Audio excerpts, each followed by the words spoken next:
I never thought my life would fracture in a single night. Yet here I am, confessing to you with trembling hands as I recall the moment everything I believed about my marriage shattered. I was sitting in the back seat of my own car, parked on a quiet street, heart racing so loud I feared the whole neighborhood could hear it. Through the windshield, I watched my husband, the man I had trusted for 15 years, step out of his car and walk casually toward a house I had never seen before. It was an ordinary suburban house, painted cream with a little porch and a garden that looked too carefully tended for a rental. He carried a bag, his suit jacket slung over one arm, looking every bit the weary businessman returning home from another supposed business trip. But it wasn't our home, and then it happened. The front door swung open and 2 children rushed toward him, squealing with joy, their voices sharp in the night air. "Daddy!" they cried, throwing their arms around his legs. My throat closed as if invisible hands were strangling me. I wanted to scream, to fling the car door open, to run at him and demand answers. But I sat frozen, paralyzed by the sight. He bent down, kissed the top of their heads with a tenderness I had once thought was reserved for our own children, and stepped into the warm light spilling from the doorway. A woman appeared, smiling as though she had been waiting for him all day.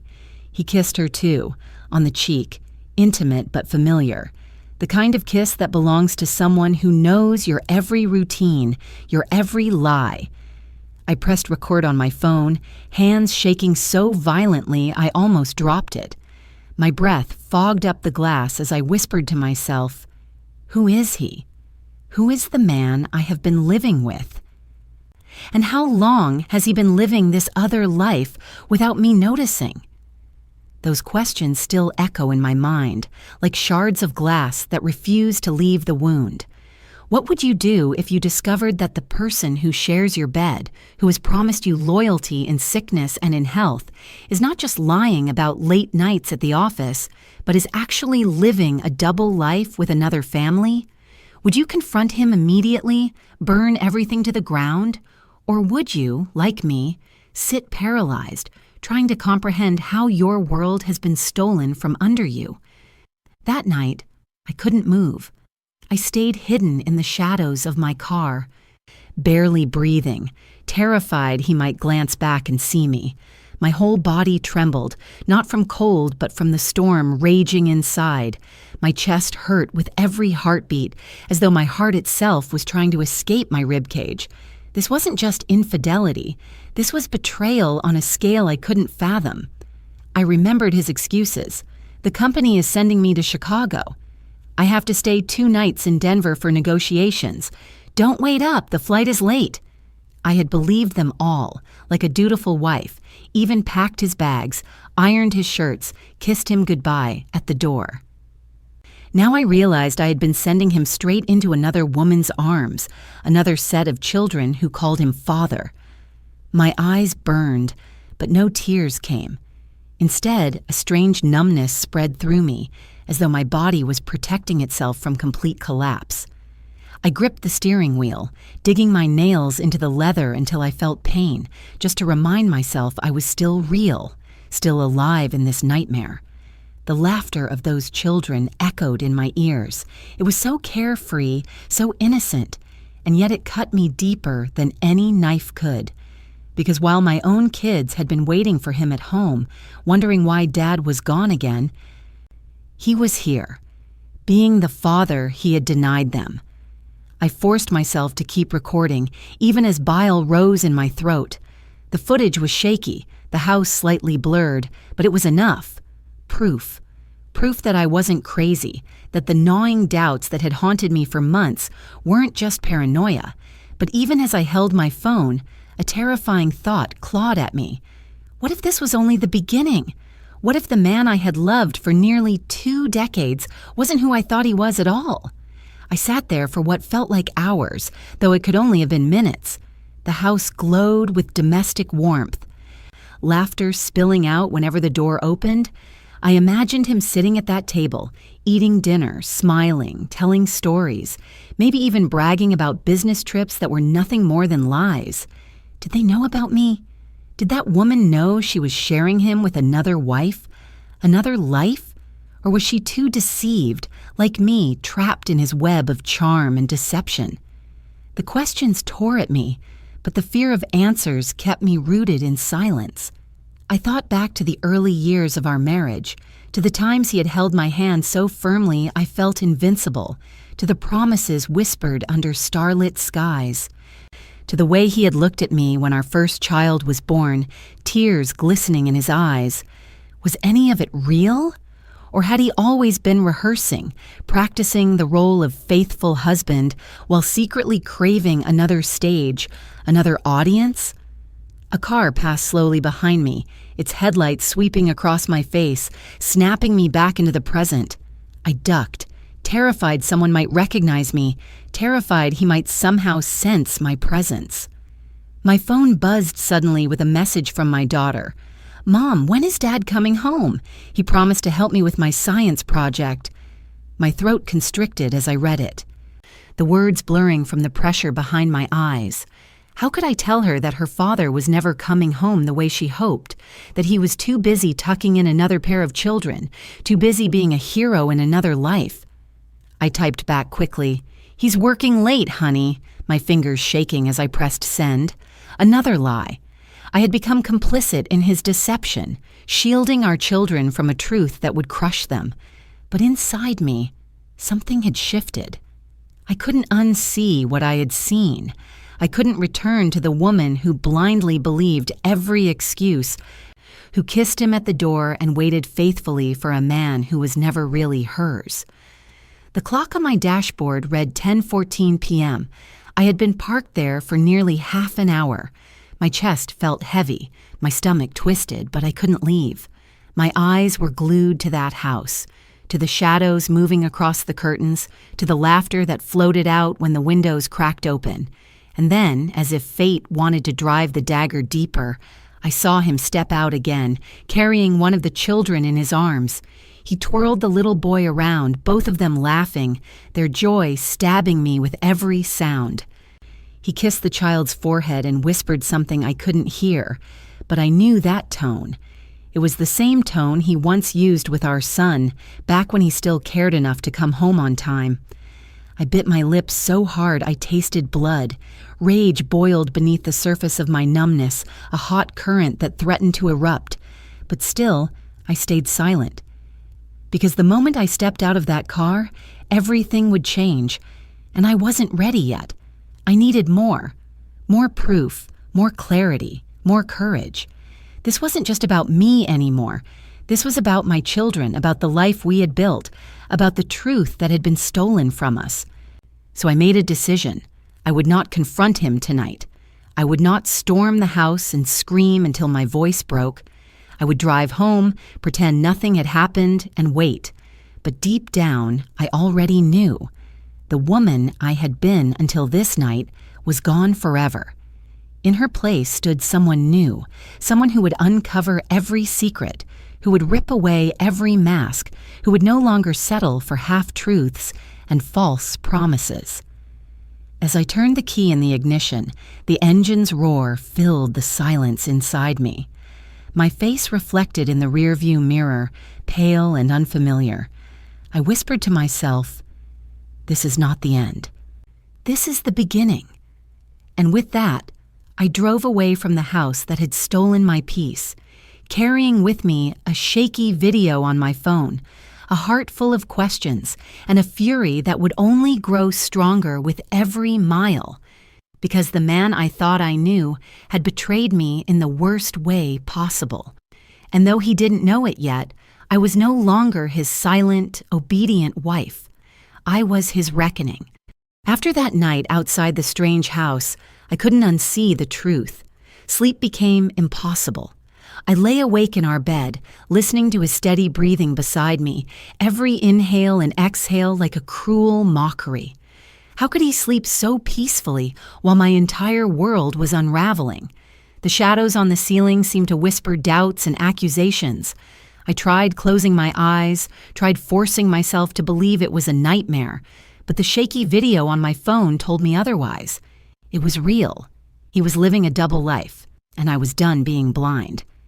The first clue came only a few days later, when I decided to search through the pockets of his suit before taking it to the dry cleaner. I had done this 100 times before, usually finding nothing but loose change or an old receipt from a gas station. But this time, as my fingers slid into the inner pocket, I pulled out a crumpled hotel bill. My stomach clenched as I unfolded it.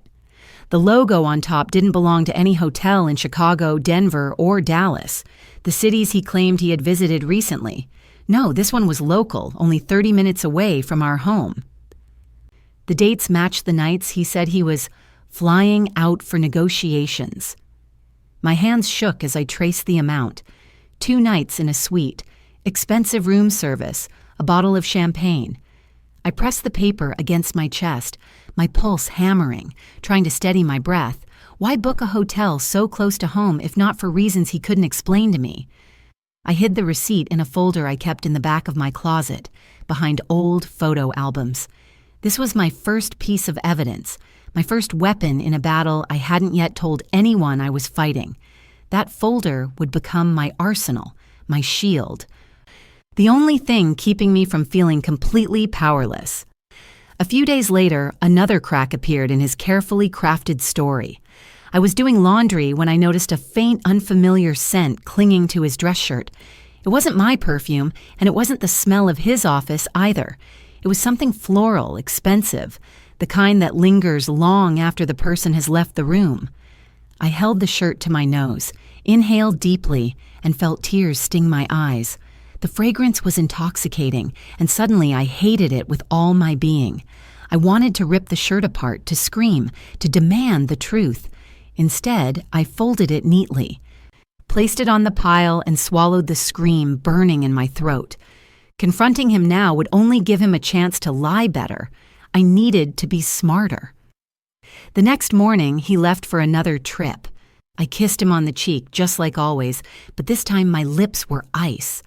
I watched him walk out the door, my stomach turning, and then I made a decision. I would follow him. No more sitting in the dark waiting for answers. I grabbed my keys, got into my car, and stayed a few lengths behind his. My heart pounded as I tailed him through traffic, terrified he might notice me. Rehearsing excuses in my mind in case he pulled over and caught me. But he never did. He drove straight to the airport just like he said he would. For a moment, doubt flickered in me. Maybe I was wrong. Maybe I had imagined everything. I parked a distance away, hiding my car behind a row of taxis, and watched as he walked inside. He pulled a suitcase behind him, checked his phone, then disappeared into the crowd. I waited, my eyes glued to the sliding doors, my nerves stretched to breaking. An hour passed, 2. He never came back out. Frustrated and exhausted, I finally left, but the seed of doubt had already sprouted into something darker. The hotel receipt, the perfume, the house with the laughing children. I wasn't imagining this. He was hiding something monumental, and I was determined to rip away the mask. The very next evening, I got my confirmation. I was cleaning the kitchen when my phone buzzed with a call from one of his colleagues, a man named Paul who had always been polite to me at company events. He sounded surprised to hear my voice. "Oh, I thought Mark was home already," he said casually. I froze. Home? He told me he was out of town. There was a pause on the other end, followed by a hesitant chuckle. Out of town? He's been working from the office all week. We had lunch yesterday. I nearly dropped the phone. I forced a laugh, masking my panic, and said something about miscommunication before hanging up. My hands trembled so violently I had to grip the counter to steady myself. He hadn't just lied to me. He had lied so carelessly, so confidently, that he hadn't even bothered to keep his story straight with his colleagues. That night, when he returned, I studied him closely. He walked in with his usual weary smile, kissed me lightly, and complained about long meetings in a city he hadn't visited. I nodded, playing the part of the faithful wife, but inside I was screaming. I wanted to throw Paul's words in his face, wanted to corner him with the truth, but I stayed silent. I needed more. The following week, another piece of the puzzle fell into my lap. He left his laptop open on the desk while he showered. Normally, he was meticulous about closing everything, locking it, keeping it private. This time, he slipped. My heart pounded as I walked past, torn between respecting his privacy and needing to know the truth. Curiosity won. I sat down and opened his email. Most of it was work, contracts, boring spreadsheets. But then I saw it, an email from an account with no name, just a string of random letters and numbers. The subject line read, "Can't wait for next week." My mouth went dry. I clicked. The message was short, only a few words. "I miss you already. The kids ask about you every day. Don't forget the groceries this time." I stared at the screen, every word burning into my mind. My stomach twisted as I realized she wasn't just a mistress. She was building a life with him. They had children. He was part of their routine, their needs, their home, and yet he was here, eating my food, sleeping in my bed, pretending to be the devoted father and husband.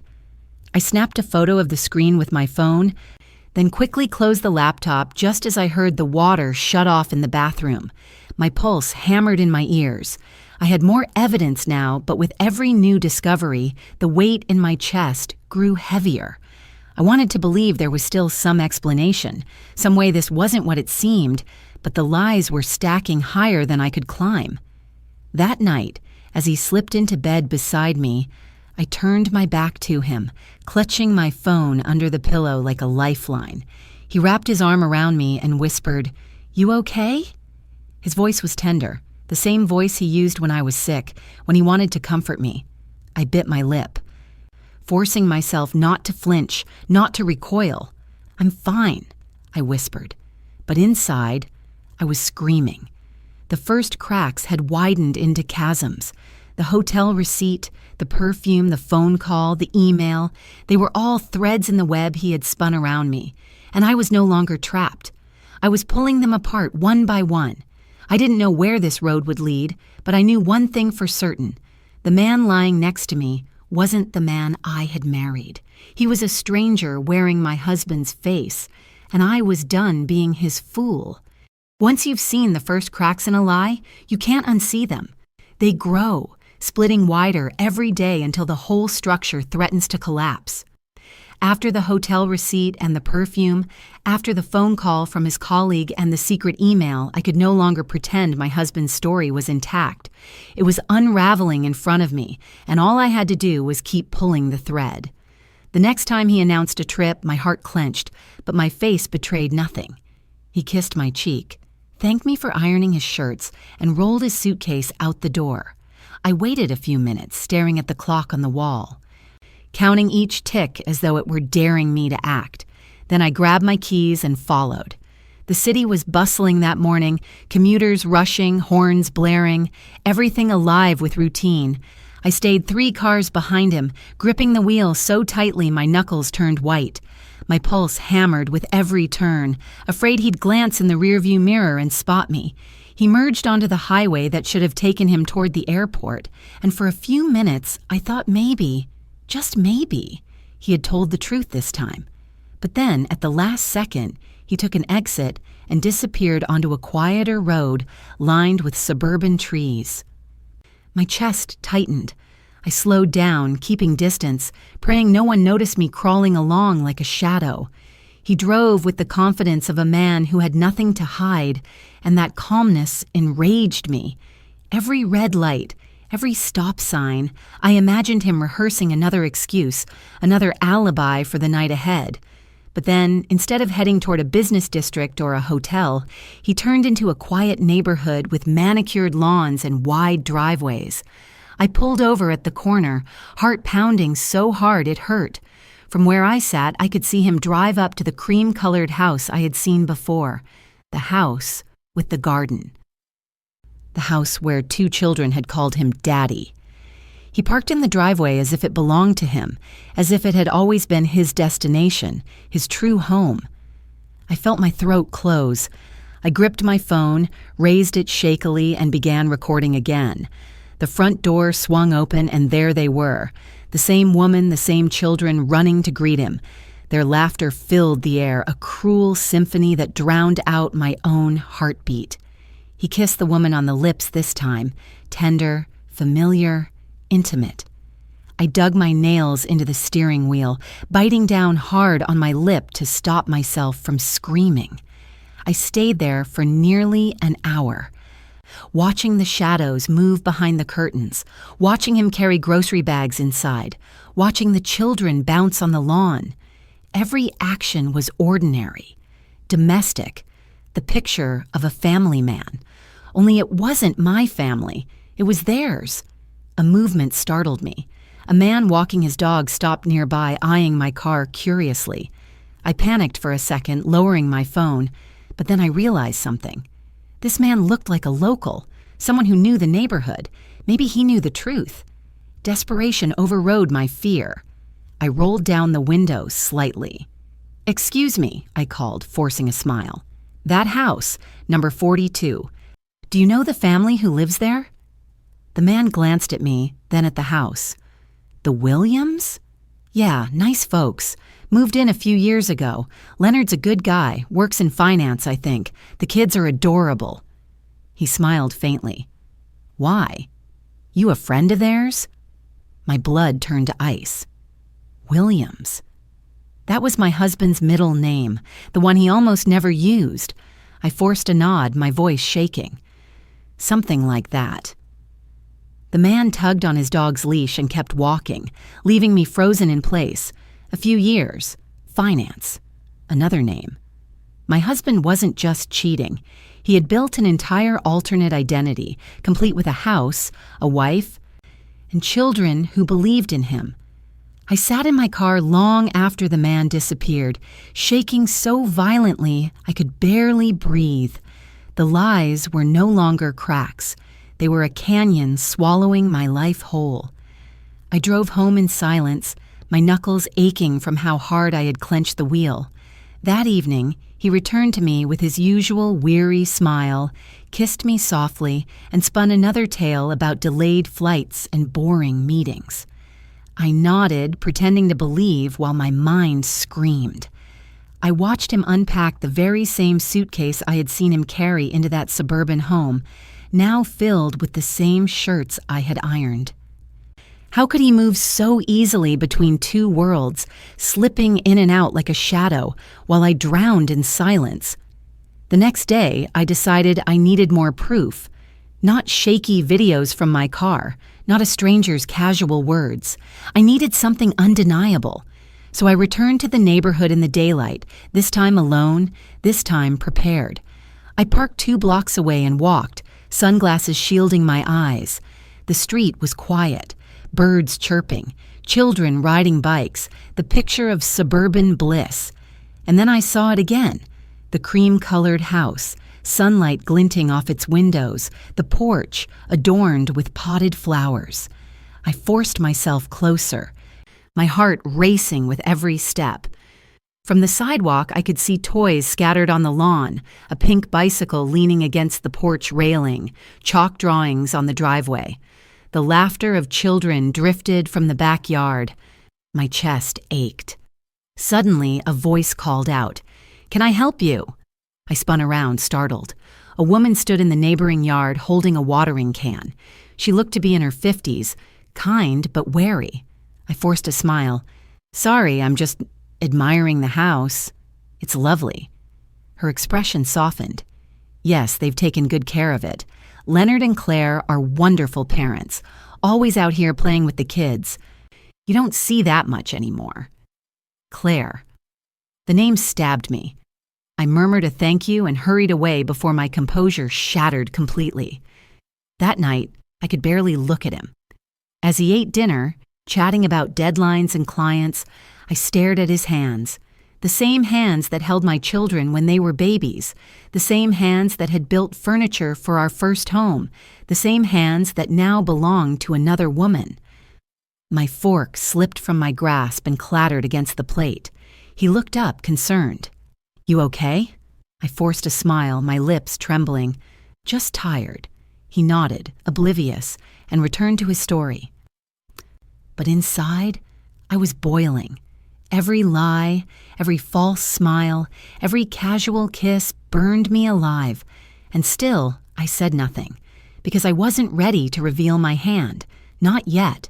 The pressure grew unbearable in the following weeks. Friends asked why I looked pale, why I seemed distracted. I lied to them too, echoing his game, telling them I was just tired, just stressed. But the truth gnawed at me, hollowing me out from the inside. I started collecting everything: receipts, screenshots, bank statements, photos from the neighborhood. Each item went into the folder in the back of my closet. Late at night, when he was asleep, I would sit on the floor with the folder spread around me, like a detective piecing together a case. Sometimes I cried quietly into my hands. Sometimes I felt nothing at all, only a cold determination that kept me breathing. Then came the night that nearly broke me. He said he was flying to Dallas.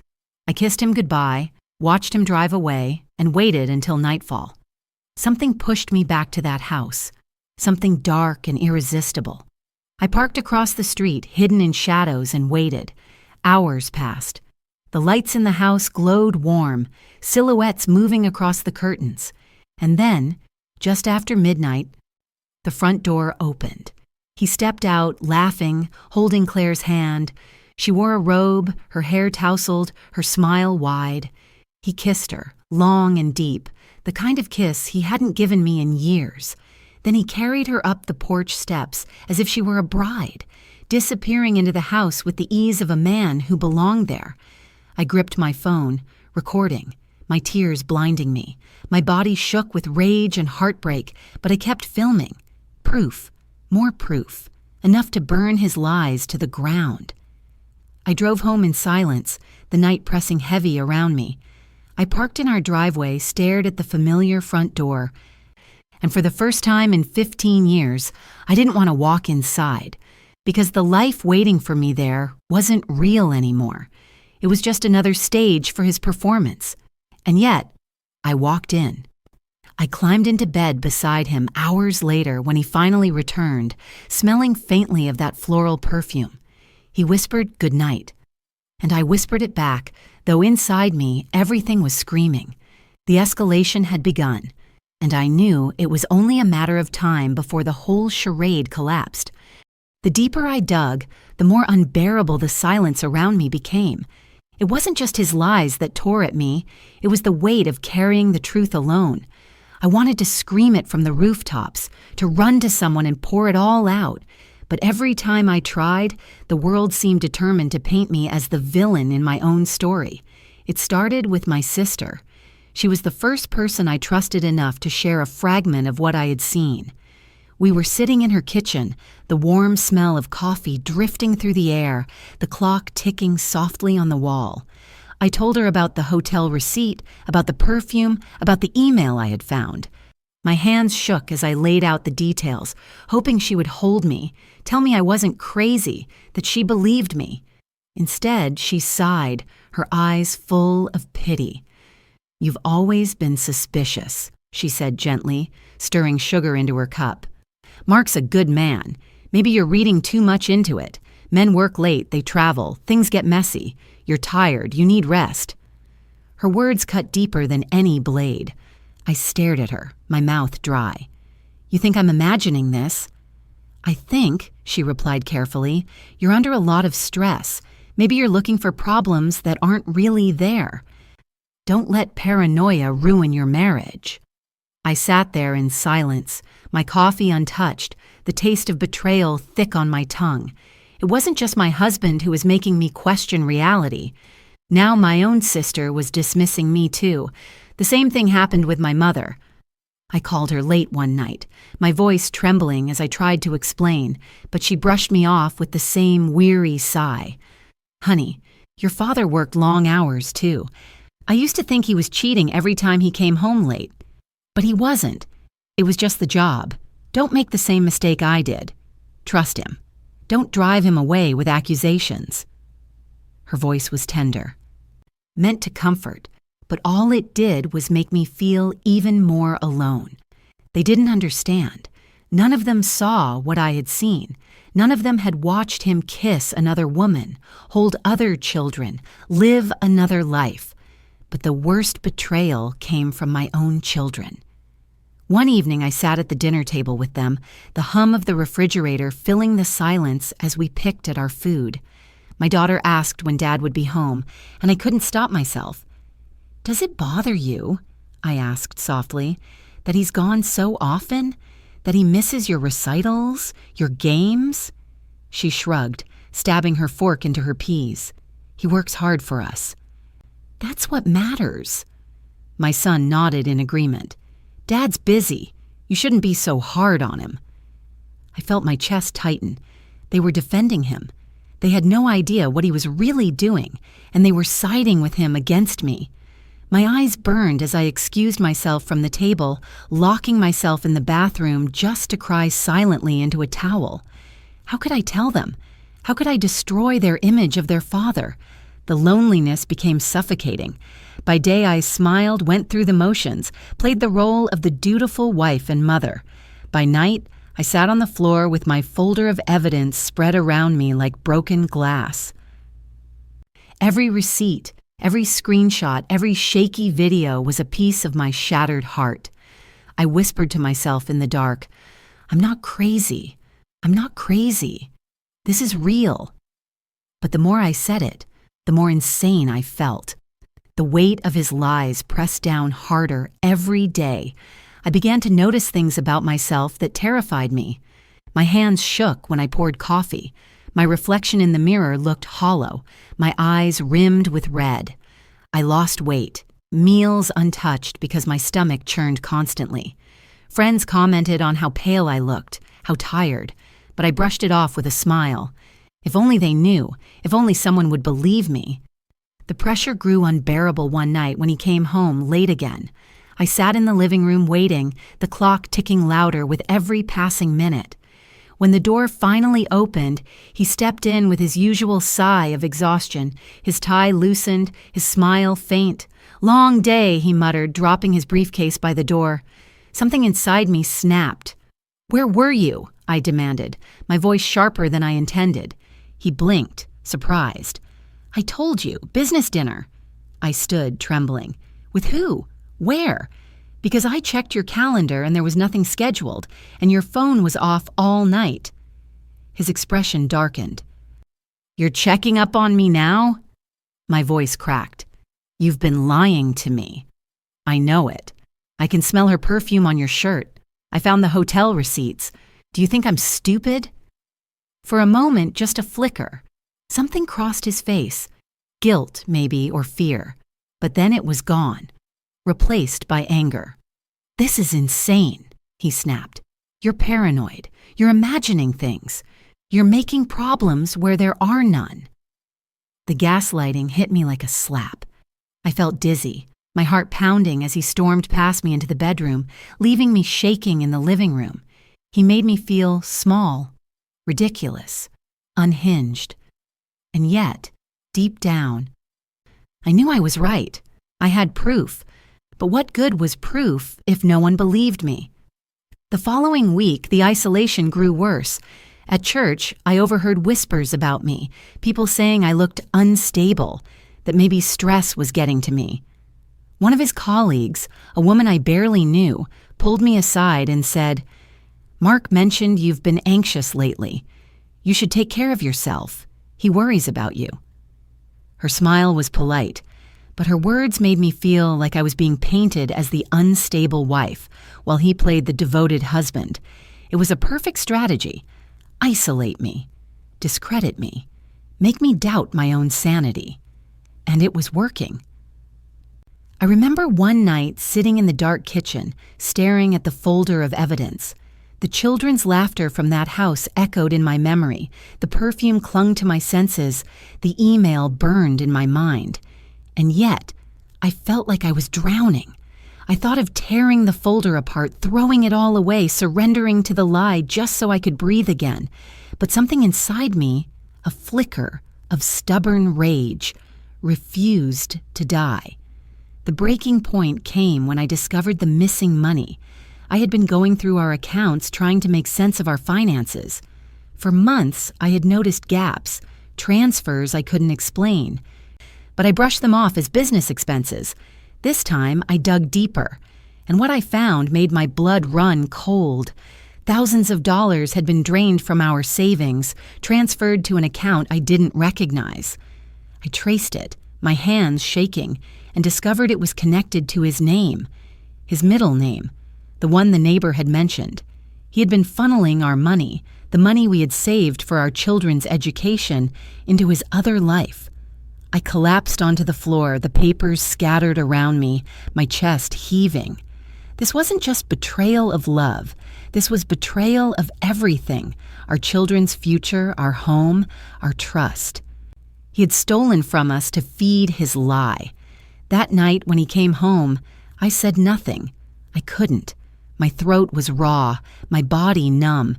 He kissed me on the forehead and asked about dinner, and I nodded silently, feeling like a ghost in my own home. In the bathroom later, I locked the door, sat on the cold tile, and sobbed until my body ached. The sound of his laughter drifted from the living room, mingling with the hum of the TV, as if nothing were wrong. But everything was wrong. Everything.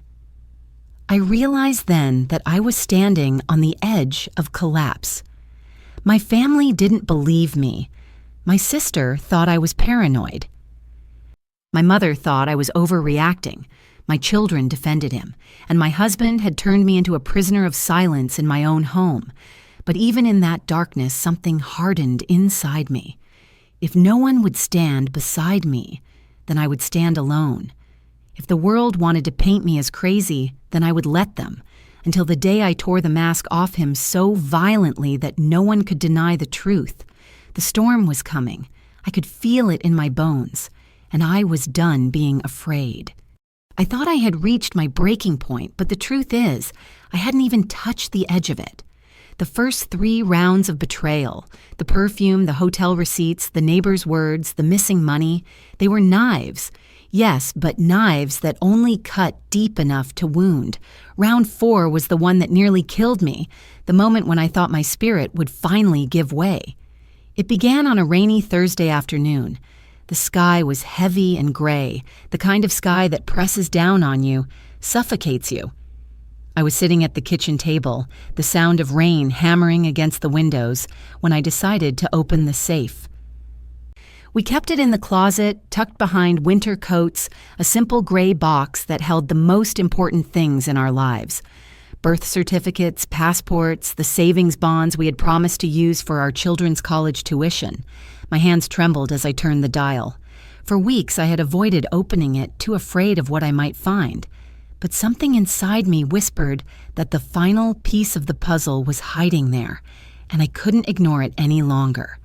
When the door clicked open, the hollow echo nearly made me faint. The folder with the bonds was still there, but when I pulled it out and flipped through, my heart stopped. The certificates were gone. In their place were photocopies, worthless pieces of paper that meant nothing. My knees buckled. I collapsed onto the floor, the folder spilling across the carpet, my breath coming in short, jagged gasps. I clawed through the papers, desperate, praying I had overlooked them, but they were gone, all of them. The savings we had promised to protect for our children's future, stolen. My vision blurred. The roar of the rain outside merged with the blood pounding in my ears. I pressed my fists against my temples and screamed, the sound muffled by the storm but raw enough to tear my throat. That was the moment I knew I was standing at the edge of ruin. He hadn't just betrayed me as a wife. He had betrayed me as a mother. He had stolen from our children, ripped away their future, all to build another life with her. I wanted to tear the house apart, to smash every photo frame, to destroy every trace of him. But I collapsed instead, curled on the carpet, sobbing until my body shook with exhaustion. When he came home that evening, I was still on the floor. He walked in, dripping from the rain, shaking his umbrella, humming softly to himself, as though nothing in the world was wrong. When he saw me, his expression flickered. But only for a moment. Then he sighed. What now? I could barely lift my head. "The bonds," I whispered, my voice raw. "Where are they?" He frowned, pretending not to understand. "What are you talking about?" "The college bonds," I said, louder this time, the words cracking under the weight of my fury. "They're gone. You took them." For a split second, his eyes betrayed him, a flicker of panic, but then the mask slid back into place. "You must be mistaken," he said calmly. "Maybe you misplaced them." I let out a bitter laugh, the sound sharp and broken. "Misplaced? You think I don't know what was in that safe? I checked them every year on their birthdays just to remind myself why we were saving. And now they're gone. You took them, Mark. You stole from your own children." He slammed the closet door shut, his face hardening. "Lower your voice. The kids will hear." That sentence nearly broke me. He wasn't worried about what he had done. He was worried about appearances, about keeping his mask intact. I stood trembling, my fists clenched. "Do you even realize what you've done? You've destroyed everything. For what? For her? For them?" He didn't answer. He just walked past me, grabbed a beer from the fridge, and sat on the couch, turning on the television as though I hadn't just accused him of robbing his own children. The numbness that washed over me was worse than the rage, because in that moment, I realized something terrifying. He didn't care. Not about me, not about the children, not about the future we had planned. The only thing he cared about was keeping his lies alive long enough to enjoy them. That night, I couldn't sleep. I lay awake in the dark, listening to the rain drip from the gutters, listening to his even breaths beside me. My body ached with exhaustion, but my mind refused to rest. I thought about the years we had spent building this life, the sacrifices I had made, the nights I had stayed up nursing our children while he traveled, the meals I had cooked, the holidays I had planned. And for what? For him to siphon it all away into another life, another family, another lie. I got up and walked to the bathroom, turning on the dim light. My reflection in the mirror startled me. Hollow eyes, pale skin, lips cracked from biting them until they bled. I barely recognized the woman staring back. She looked like a ghost, a shadow of the wife and mother she had once been. I gripped the sink and whispered to myself, "You can't do this anymore. You can't survive like this." But even as I whispered, I didn't know what I meant. Couldn't survive as his wife? Couldn't survive in silence? Couldn't survive at all? The thoughts terrified me, but they were real. I was drowning and no one could see me. The next morning, I tried to reach out again. I called my sister, my voice shaking as I told her about the missing bonds. She sighed, impatient this time. "You need to stop this, Anna. You're obsessing. Maybe the bank has them. Maybe Mark moved them for safekeeping. Don't make a fool of yourself with these accusations." Her dismissal gutted me. I hung up before she could say more, my hands trembling so badly I nearly dropped the phone. I sat at the kitchen table with my folder of evidence spread in front of me. The receipts, the photos, the screenshots, the missing bonds, all proof, all undeniable. And yet I had no one to share it with, no one who would stand beside me. The weight was crushing. That evening, when the children asked why I looked sad, I forced a smile and told them I was tired. But inside, I was collapsing. I went to bed early, curling into a ball under the covers, listening to the murmur of his voice in the living room as he talked on the phone. I strained to hear, but the words were muffled. Still, I caught fragments, her name, laughter, promises whispered in the dark. I pressed my hands to my ears, tears streaming silently down my cheeks. This was my breaking point. I couldn't go on like this. I felt like a prisoner in my own home, trapped in a nightmare with no escape. And yet, somewhere deep inside, a spark refused to die. Even as I lay there, sobbing, I thought of the folder, of the evidence I had collected. Proof that I wasn't crazy. Proof that the world would eventually see the truth. Maybe I was broken, but I wasn't destroyed. Not yet. The next morning, I made a decision. I didn't know exactly what form it would take, but I knew I couldn't remain silent anymore. The storm was coming, and I was done being its victim. I had reached the edge of collapse. The bonds were gone, my children's future stolen, and I felt like a ghost drifting through a house that no longer belonged to me. But in the ruins of my despair, something hard, cold, and unbreakable began to form. The moment I realized he would never stop lying, never admit the truth, was the moment I understood. I couldn't wait for justice to come to me. I had to create it. The first step was clarity. I spread every piece of evidence across the kitchen table one morning while he was at work. The shaky videos, the hotel receipts, the screenshots of emails, the bank transfers, the notes about missing bonds, all of it. My hands moved with a steadiness I hadn't felt in months, arranging them in order, building a timeline, a narrative. For the first time, I didn't feel like a desperate wife chasing shadows. I felt like a prosecutor preparing a case. But even with the evidence, I knew I couldn't fight alone. I needed someone who would believe me, someone who could stand beside me when the storm broke. And so, I went back to the neighborhood where the cream-colored house stood, not to watch him this time, but to seek an ally. I parked a block away and walked slowly, my sunglasses shielding my swollen eyes. The air was crisp, the sound of children playing carrying across the lawns.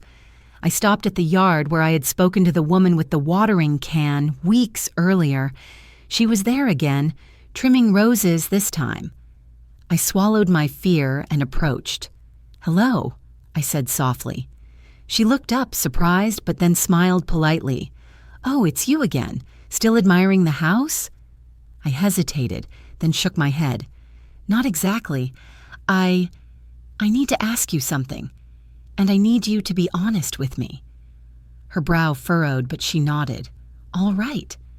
I glanced toward the cream-colored house, my heart pounding. "The man who lives there, Leonard. What do you know about him?" She leaned on her shears, thinking. "Not much, really. He keeps to himself, but he's friendly enough. Works in finance, I think.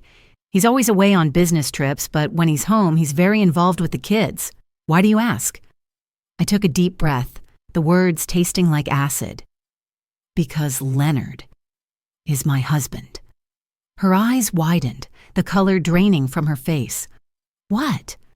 I pulled a photo from my bag, a family picture from last Christmas, my husband standing with me and our children, smiling like the perfect father. "This is him. His real name is Mark. He's been living a double life." The woman gasped, covering her mouth with her hand. For a moment, I feared she would dismiss me like everyone else, but then something shifted in her eyes. Pity, anger, recognition. "I've seen things," she whispered. "Late-night deliveries, extra cars in the driveway. I always thought it was strange, but I never imagined—" Tears stung my eyes. "I need proof that even he can't deny.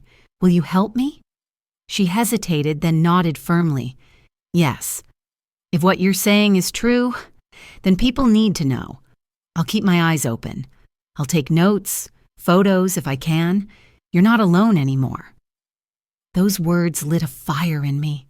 For the first time in months, I felt the weight lift slightly from my chest. I wasn't crazy.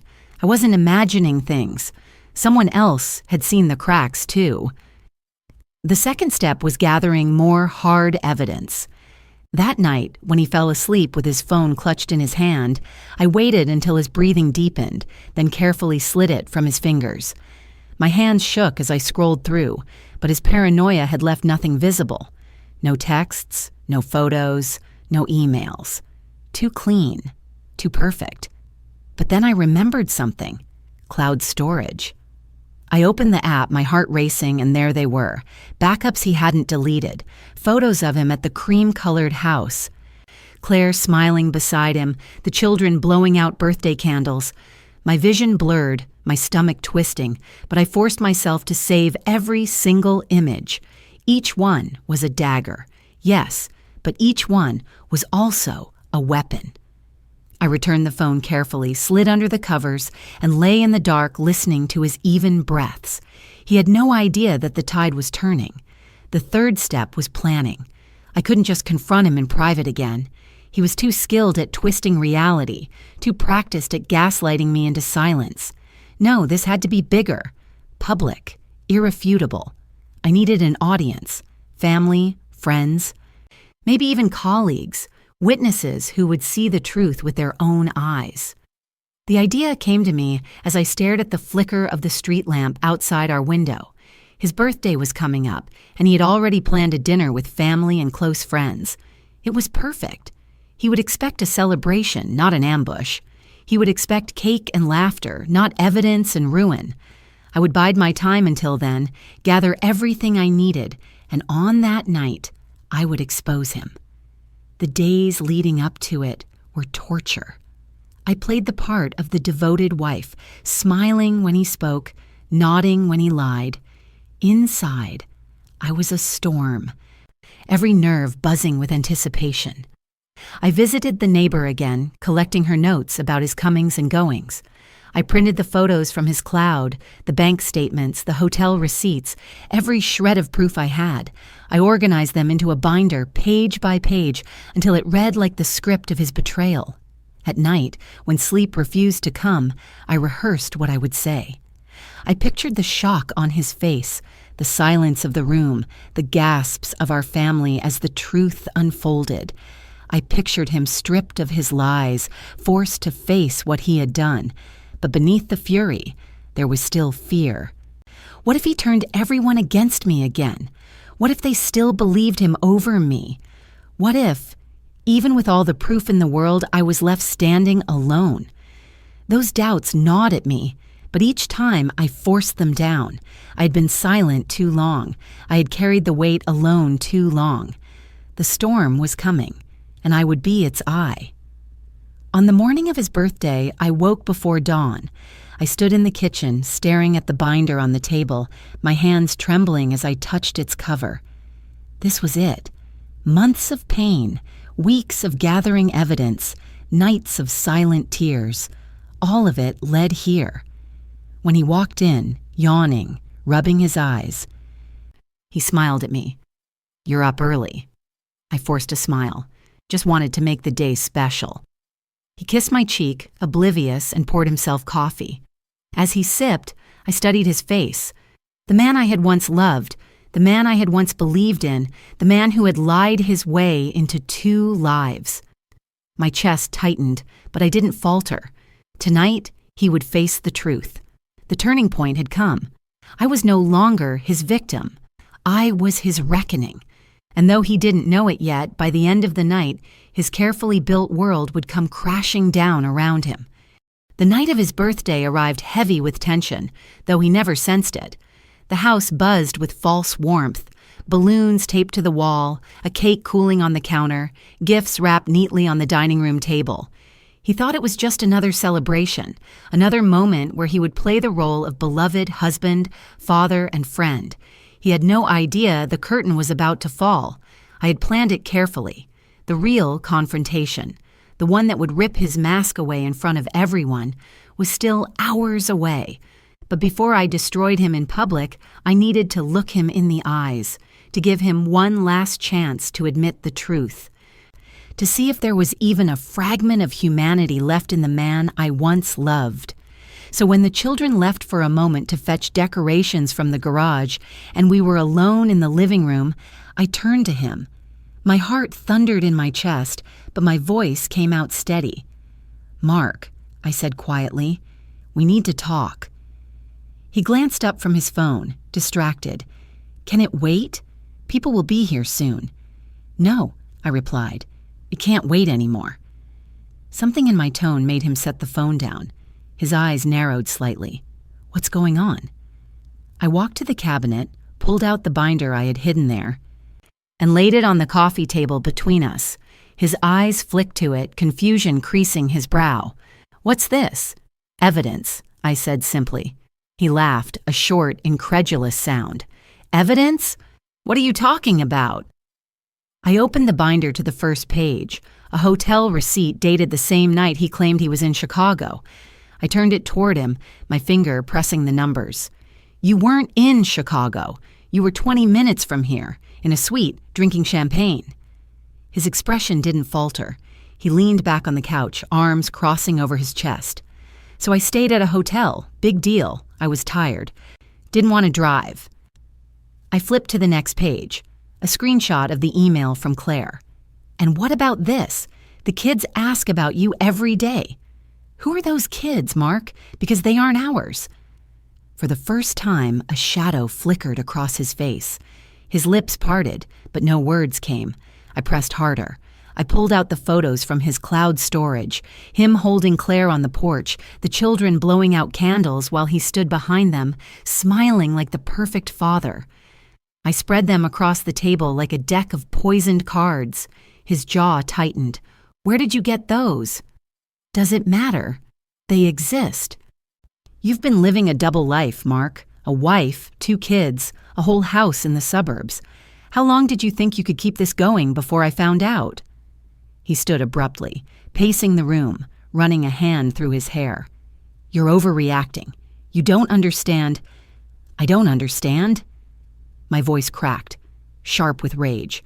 I don't understand why our children's college bonds are gone. I don't understand why our savings are drained into accounts under your middle name. I don't understand why my husband has been lying to my face for years while building another family behind my back. He spun toward me, his face red. Stop it! You're blowing this out of proportion. I laughed bitterly. Out of proportion. You stole from your own children, Mark. You kissed her in front of me. I have videos, photos, bank statements. This isn't paranoia, this is reality. His breathing grew heavy, his chest rising and falling like a man cornered. For a moment, I thought he might confess, might finally drop the act. But then his eyes hardened. He leaned over the table, slamming his hand onto the binder and hissed, You think anyone will believe you? You're unstable, Anna. Everyone knows you've been acting paranoid for months. You're tired, anxious, imagining things. That's the story they'll believe, not this garbage you've pieced together. The words sliced through me like knives, but they didn't wound me the way they used to. Not anymore. I straightened, my voice cold as ice. Maybe they would have believed you once, but not tonight. Tonight they'll see everything with their own eyes. I'm done being your silent victim. His face paled slightly. What do you mean? I closed the binder, my hands steady. You'll find out soon enough. For the first time, fear flickered in his eyes. He tried to mask it with anger, but I saw the crack in his armor. He knew something was coming, something he couldn't control. The sound of the garage door opening broke the moment. The children returned, laughing, their arms full of decorations. He straightened quickly, plastering a smile on his face as though nothing had happened, but I saw the tension in his jaw, the way his hands shook slightly as he picked up a balloon. I said nothing. I didn't need to. The private confrontation was over. I had looked him in the eye, laid the evidence before him, and watched him squirm. He hadn't confessed, but his silence, his fear, was as good as an admission. Now it was time for the real battle. The one that would tear away his mask in front of everyone who still believed his lies. And deep in my chest, beneath the fury and the pain, I felt something new. Anticipation. The guests arrived in waves, their laughter and chatter filling the house with the kind of warmth that once would have comforted me. Relatives carried bottles of wine, neighbors brought flowers, and his colleagues shook his hand with admiration. To them, he was still the man I had married, the man with charm and poise, the man worth celebrating. They had no idea they were walking into a trap. I moved silently through the room, offering smiles that didn't reach my eyes, setting plates on the table, pouring drinks. My binder sat hidden in the cabinet, my heart hammering every time my eyes flicked toward it. Soon, I told myself, not yet. Let them settle. Let him bask in their admiration one last time. He played his role flawlessly. He laughed at their jokes, raised his glass in gratitude, draped an arm around my shoulders like the devoted husband he pretended to be. I stood stiff under his touch, but no one noticed. They never noticed. That was his gift, making the world believe in his performance. When the cake was brought out, candles flickering in the dim light, everyone gathered in the living room. The children sang, his friends cheered, and he closed his eyes to make a wish. As he blew out the candles, I felt something snap inside me. Enough. I stepped forward, my voice cutting through the laughter. Before we celebrate any further, I have something to share. The room quieted, confused smiles turning toward me. He glanced at me sharply, a warning in his eyes, but I ignored it. I walked to the cabinet, pulled out the binder, and laid it on the table beside the cake. "This," I said, my voice steady, "is the truth about the man you're celebrating tonight." A murmur rippled through the crowd. He stood abruptly, his smile strained. "Anna, this isn't the time." "It's exactly the time," I interrupted, my tone slicing through the air. I opened the binder, turning the pages so everyone could see. Hotel receipts for nights he claimed to be traveling for business, local hotels, champagne, room service. I flipped to the next page, my finger trembling but firm. Emails from another woman, photos of him with her and their children, a whole other family he's been living with while draining money from ours. Gasps filled the room. Eyes widened, voices whispered. He lunged forward, trying to close the binder, but I snapped it shut myself, holding it tight. "Don't bother. They've already seen enough." He turned, his face red, his hands raised. "She's lying. She's unstable. She's been paranoid for months." But then I pulled out the final card, a printed bank statement, bold black numbers glaring on the page. "And here," I said, my voice trembling with fury, "are the accounts he created under his middle name. The accounts where he funneled our children's college savings to pay for his other life. More than $50,000 gone. Stolen. From his own family." The silence was deafening. No one moved. No one spoke. The weight of the evidence crushed the room. Finally, his mother whispered, horrified, "Mark, is this true?" He stammered, his eyes darting wildly, searching for an escape. "It's not what it looks like. She's twisting things." But the cracks were showing. His colleagues exchanged uneasy glances. Friends shifted uncomfortably. The children stared at him, confusion and fear in their eyes. And then the twist I hadn't planned came. One of his colleagues, Paul, the same man who had accidentally exposed him to me weeks earlier, stepped forward. His face was pale, his voice unsteady. "I know those accounts. I've seen the transfers. They don't belong to the company. He's been moving money that doesn't belong to him." The room erupted. Questions, accusations, gasps of disbelief. He tried to shout over them, his voice breaking, but it was too late. The mask had fallen. His lies were spread bare in front of everyone who once believed in him. I stood tall, clutching the binder, my body trembling, but my voice strong. "For years, he's lied to me, to our children, to all of you. He made me believe I was crazy, paranoid, unstable.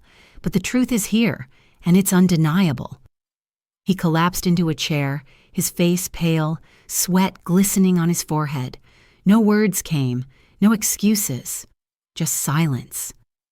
I looked around the room, at the stunned faces of family and friends, at the children clutching each other, at the man who had once been my entire world now reduced to a shell, and for the first time in months, I felt free. The confrontation was over. The truth was out, and there was no going back. When the silence broke, it shattered like glass. Voices erupted all at once. Questions, accusations, disbelief. The party that was meant to honor him had transformed into a tribunal, and he sat at the center of it, stripped of every lie, unable to defend himself. His mother was the first to speak, her voice trembling with shock. "How could you? Your father and I sacrificed for years, and you, stealing from your own children, from your wife, from us?" He stammered, but no words came. His colleagues, standing stiffly in the corner, exchanged glances before one of them, Paul, spoke again. "I've seen these accounts. If the auditors find out, Mark, it won't just be your family you lose. It'll be your career, your reputation, everything." The fire began to spread. My sister, who had once dismissed me as paranoid, stepped forward, her face pale. "You told me she was unstable," she said, pointing at him. "You made me believe she was imagining things. But she was right, all along." Her voice broke with guilt. "I didn't believe my own sister."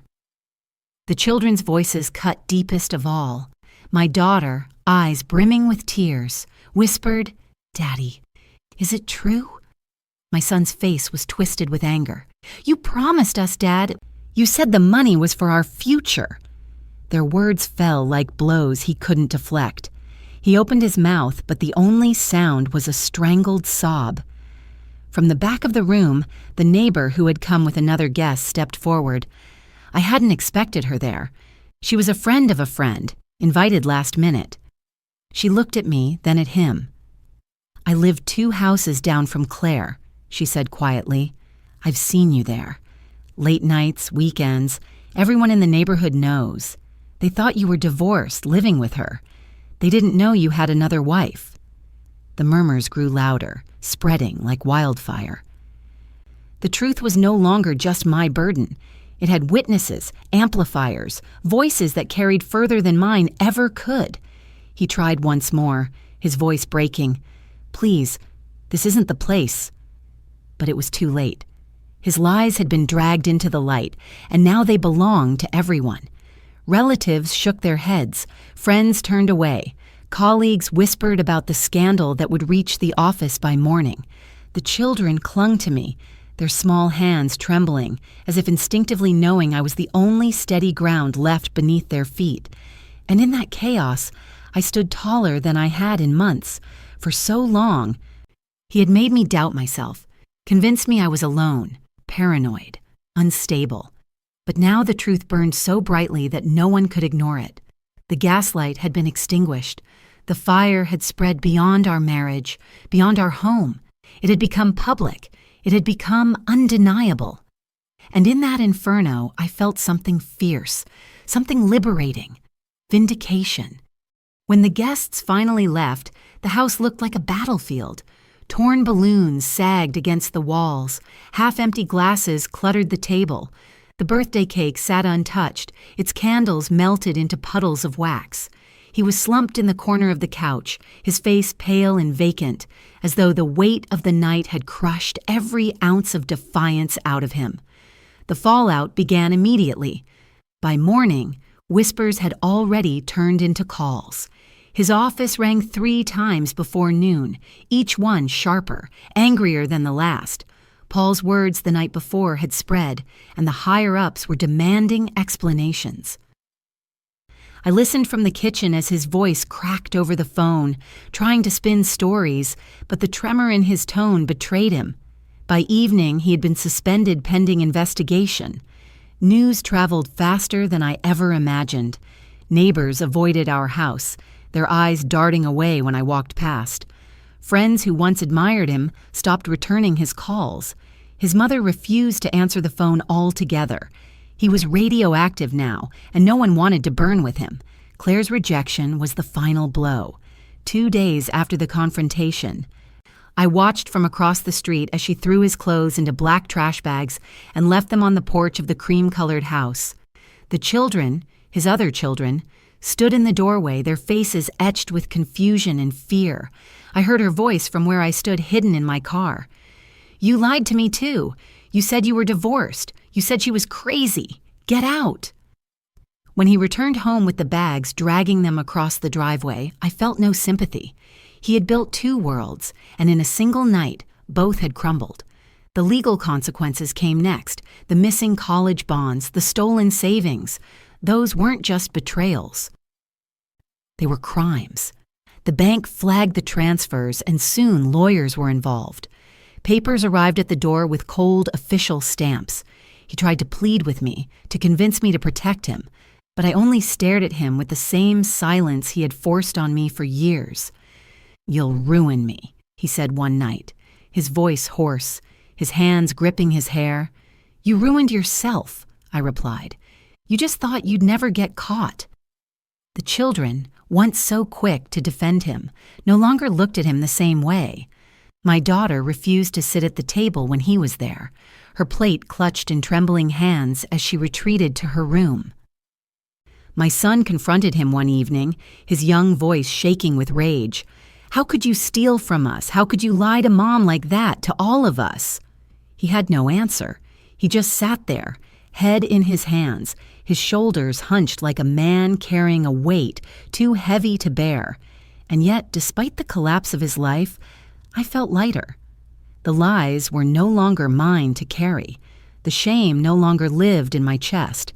For months he had made me believe I was crazy, that my suspicions were delusions. But now the world knew. He had been exposed. The divorce papers came next. I filed them quietly, efficiently, without ceremony.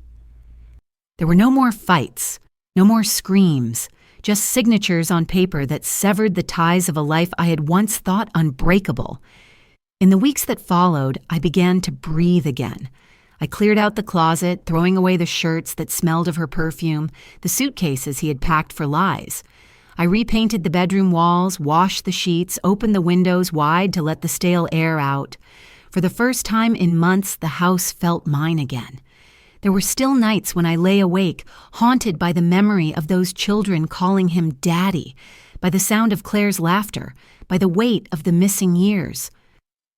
But then I would hear my own children's breathing down the hall, steady and safe, and I knew why I had endured. I hadn't just fought for myself, I had fought for them.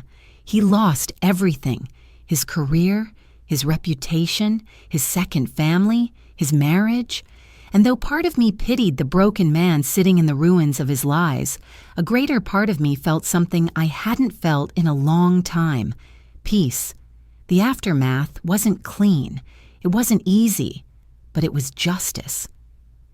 2 months after the night of his birthday, I stood in the kitchen, sunlight streaming through the freshly washed windows, and realized I could breathe again.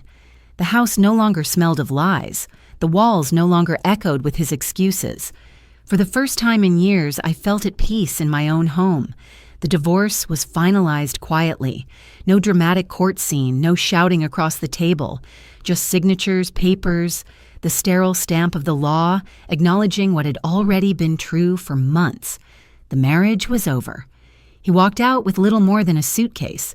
The rest, our house, our savings, what remained of our dignity, belonged to me and the children. I watched him go without a word. There were no tears left to shed. He had drained them all long ago. What remained in me now was strength, a steady current that carried me forward. The children healed slowly. At first, they asked questions I couldn't answer: why he lied, why he betrayed us, why he stole from their future. But as weeks passed, they stopped asking. They focused on school again, on their friends, on the simple joys of being young. My daughter smiled more often, my son laughed again, and I knew that the wounds, though deep, would eventually scar over. As for me, I rebuilt piece by piece. I went back to work full-time, poured energy into projects I had abandoned, found purpose again in the things I loved. I spent evenings cooking with my children, weekends hiking in the hills nearby, rediscovering the beauty of a life free from deception. There were nights when the loneliness crept in, when the silence of the house felt too heavy, when I missed the illusion of what I once thought we had. But then I reminded myself, it was only an illusion. The man I loved never truly existed. He had been a mask, a performance, a lie carefully curated to keep me blind. What I missed wasn't him. It was the dream I had built around him, and dreams, I learned, can be rebuilt. One Sunday morning, as I folded laundry in the living room, my son looked up at me and said, "Mom, you're stronger now." His words stopped me cold. Stronger. He had seen it too. Not just the pain, not just the collapse, but the rising afterward. That single word was worth every sleepless night, every tear, every battle fought in silence.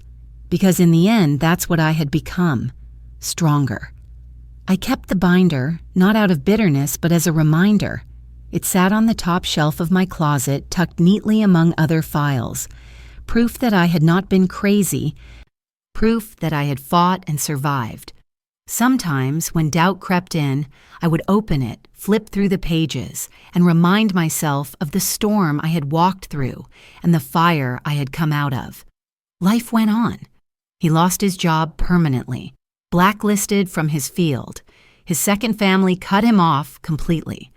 I heard whispers that he moved out of state, chasing scraps of work, a ghost of the man he once pretended to be. I didn't follow his story. I didn't need to. His downfall wasn't my burden anymore. What mattered was us, me and the children. We learned to trust each other again, to lean on one another, to laugh without fear. Slowly, joy returned to our lives. Not the fragile joy of denial, but the solid joy of truth. Sometimes I sit on the porch in the evening, watching the sun dip below the horizon, and I think about the woman I was before all of this, the woman who ironed his shirts, who kissed him at the door, who believed every excuse without question. That woman is gone. In her place stands someone wiser, sharper, unafraid to confront lies, unafraid to protect what matters. If you're listening to this, if you've stayed with me through this story, I want you to hear this part most of all. Trust is sacred. Never let anyone convince you that your instincts are madness. Never let anyone silence your truth with their lies. And if you ever find yourself where I was, drowning in doubt, surrounded by gaslight, remember this: you are stronger than you think. I asked myself again and again what I would do if I ever discovered the truth. And when the moment came, it broke me, but it also remade me. Sometimes destruction is the only path to rebirth. So I stand here now, not as a broken woman, not as a victim, but as someone who chose to face the truth, no matter how painful. Because in the end, the truth set me free. And if you've ever been betrayed, if you've ever doubted your own sanity, if you've ever felt alone in your suspicion, I ask you this: what would you choose? Silence or freedom? I chose freedom, and I will never regret it.